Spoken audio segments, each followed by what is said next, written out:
Okay, so at this point, I would like to bring up to the stage our keynote speaker this morning. Again, she is a talent optimization expert, Amy Cappellanti-Wolf.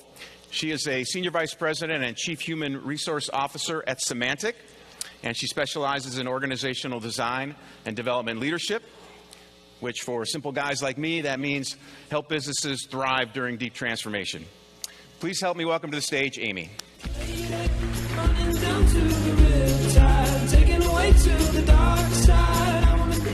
Well, good morning, early risers. I flew in from California last night, and so it's early for me, but it was even earlier for you, and I got up this morning and saw you all down here having breakfast. So thanks for making the time today. I know this is a really critical juncture for you all and why you all are talking about talent management, and I want to try and demystify it for you, because there's some really basic ways to think about talent management, much like you guys think about your jobs every day and how you run your businesses.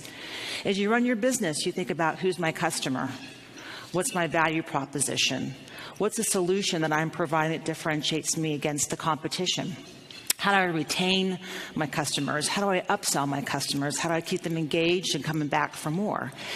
That same relationship you have with your customers, you want to have with your employees. It's the same type of questions, the same type of programs, the same types of pull and push that you have with your customers, you want to have with your employees. So today's discussion is going to kind of walk you through the tenets of how to think about that and break it down into what I think are simple parts and parcels, because it can be pretty overwhelming when you think about it. So let's first start with, what is integrated talent management? I know it sounds super sexy, integrated talent management. What exactly is it? So first of all, you got to make certain you have a clear business proposition. You know, what is it you're trying to do from your strategy? Are you about growing rapidly? Are you about managing your margins? Are you about keeping what you've got and just expanding on your cross sells? What is your overall business strategy? What markets are you entering? What's really critical for you? And from that, you begin thinking about, what's the kind of workforce I need? Where am I locating that workforce? Where can I best find that talent? Then you work your way into all the things that go along with the capability that I'm looking for in terms of key skills. Do I want hunters? Do I want fishers? Do I want people who are really good at sales enablement? Do I want folks that are financially astute to help us go into new markets? So begin thinking about key capabilities and skills.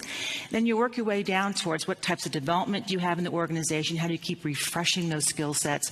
How do you ensure that you've got a place that people are going to continue to grow and contribute? And along that stuff, you've got talent acquisition, which has got to be really connected to the business. They can't be a bunch of recruiters on the side. They have to be deeply ingrained in what's happening in the business.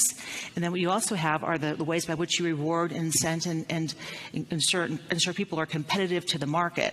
So all that kind of goes together around a whole talent management system. So what's really, really important right now is that you have a strong brand by how you attract people, and you've got a way by which to build relationships out in the market. Because very often recruiters, at least where I tend to work in, tend to just go to active candidates that are out searching. And you want to try and build relationships with passive candidates, because very often passive candidates are the one that maybe aren't looking but have a particular skill you want to go after. You want to also think about organizational and individual development. And this is around, what do I need to build in the organization in terms of key skills, and then what I need to do individually. And as many of you have probably been reading in the digital age, about 41% of the work that we do today will no longer be around 10 years from now. So how do you ensure you're staying ahead of the curve in terms of technology, making certain that you are refreshing your organization and what you need to do in that organization to be successful? What we're seeing now in the industry is the notion that to drive sustainable performance, you really have to have constant conversations. And it's not just about talking about what you didn't do well, but it's really getting clear about what you have to do in your job every day, how you have that constant conversation around how you're showing up, how you're performing, and how you iterate your goals as the business changes on a daily, monthly, quarterly, yearly basis. People want feedback, and I think feedback is easier to give when you get it more often, and it's easier to give when you give it more often. So that constant ongoing conversation is really critical for employees to feel like they're connected to what's happening in the business.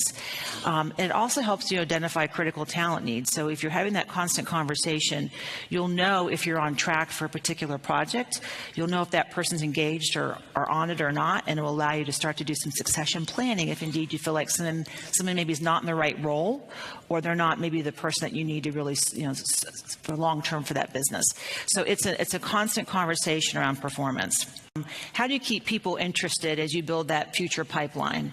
So a couple of ways. One is I'm always a big believer, and I think I mentioned in my discussion, is that we bring people in for like a reception from 5 to 7. We did one recently with our early in career employee resource group I'm the executive sponsor of. So we invited a bunch of people through LinkedIn, friends, family, whatever, across the Bay where we live, and had them come in and do 2 hours where I had a board member come in and talk about early in career journeys as a board member, what to think about, how to think about moving in your career.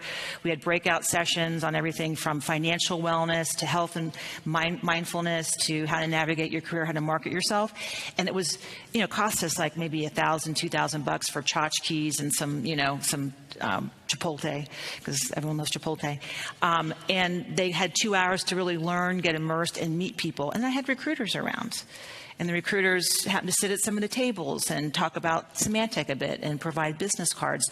So what we do is we try and create those kind of lunch and learns or evening events or whatever that are more around learn about a particular skill set, but oh, by the way, come learn about our company, come on our campus, find that we're really interesting people. So I think about it that way, is how do you create those types of coffee dates, learning symposiums, bringing people together, talk about a particular, like bringing an outside speaker and investing in the chance to have people learn about a particular skill set.